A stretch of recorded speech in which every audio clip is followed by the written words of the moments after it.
नरसी मेहता कौन थे? कैसे अंधे होने के बाद भी भगवान के इतने बड़े भक्त बने? कैसे भगवान श्री कृष्ण ने उनका हर विपत्ति में साथ दिया? भक्त नरसी मेहता का जन्म, प्रारंभिक जीवन। नरसी मेहता का जन्म 1414 में गुजरात के जूनागढ़ जिले के तालाजा नामक गांव में हुआ था। वे एक ब्राह्मण परिवार में जन्मे थे।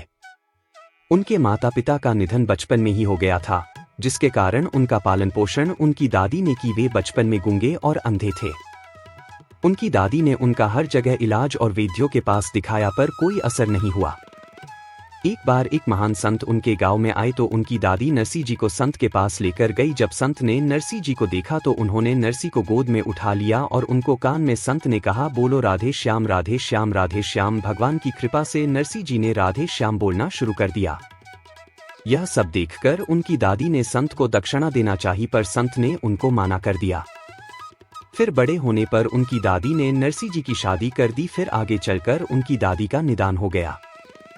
जैसे ही उनकी शादी हुई, उनकी भाभी उनको ताने मरने लगी, क्योंकि नरसी जी दिन भर भजन करते, बाकी कमाने का कोई काम नहीं था। एक बार उनको उनकी भाभी द्वारा अपमानित किए जाने पर उन्होंने घर छोड़ दिया और वन में चले गए, जहां उन्होंने भगवान शिव की कठोर तपस्या की।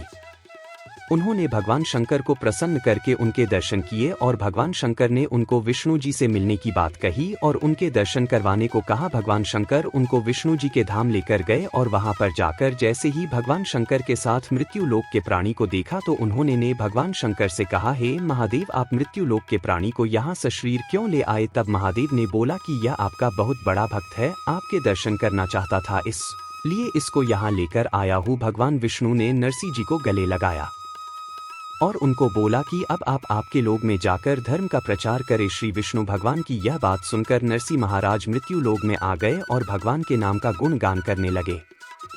कुछ समय बाद उनके घर एक पुत्री का जन्म हुआ। फिर धीरे धीरे उनकी लड़की बड़ी हुई और विवाह योग्य हो गई तो नरसी महाराज ने पुत्री का विवाह बहुत अच्छे घर में करवाया और फिर वे भगवान की भक्ति भजन में लग गए। आगे चलकर उनकी पुत्री के घर भी एक कन्या का जन्म हुआ। धीरे धीरे वह कन्या बड़ी हुई और विवाह योग्य हुई। जब कन्या की शादी फिक्स हो गई तो सभी जगह निमंत्रण भिजवाए जाने लगे। तो नरसी जी के यहाँ का निमंत्रण लिखवाने के लिए पूरा परिवार इकट्ठा हुआ और निमंत्रण में मायरा के बारे में लिखाने लगे। किसी ने 1.25 मन सोना तो किसी ने 1.25 मन चांदी की मांग लिखवाई, किसी ने बहुत सारे कपड़े की मांग लिखवाई। जब निमंत्रण नरसी जी के पास आया तो उन्होंने सब कुछ पढ़कर भगवान के यहाँ निमंत्रण रख दिया और भजन में लग गए। भगवान को बोला कि आपकी बेटी है तो आप ही मायरो भरो सवालिया सरकार, और फिर भक्ति भजन में लग गए।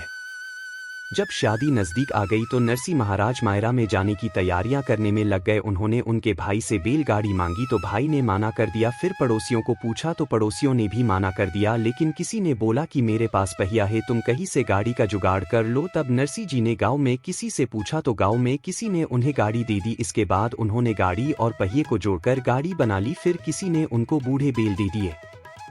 इस प्रकार उन्होंने बैलगाड़ी का जुगाड़ करा और उनके भजन कीर्तन के सामान को गाड़ी में रख लिया और भगवान को बोल दिया कि आप आना मायरो लेकर, और अपनी पूरी टोली को लेकर नरसिंह जी चल दिए। जैसे ही नरसी जी नानी बाई के सासरे में पहुंचे तो पूरे गांव वाले को पता चल गया कि नरसी जी आ गए हैं, लेकिन मायरो लेकर नहीं आए। इस बात को सुनकर नानी बाई ने सोचा कि मैं तो आत्महत्या कर लूं, पर मेरे पापा का मान सम्मान काम नहीं होने दूंगी।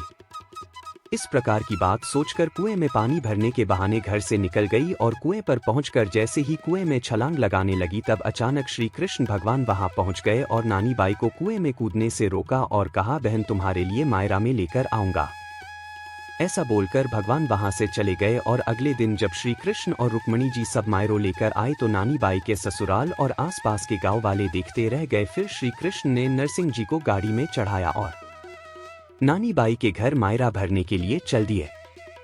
जब भगवान और नरसिंह जी ने मायरा भरा तो पूरा गांव देखता रह गया और नानी बाई भगवान को प्रणाम करके उनका स्वागत किया। नरसिंह जी ने भगवान को प्रणाम किया और मायरा भर के भगवान वहां से चले गए।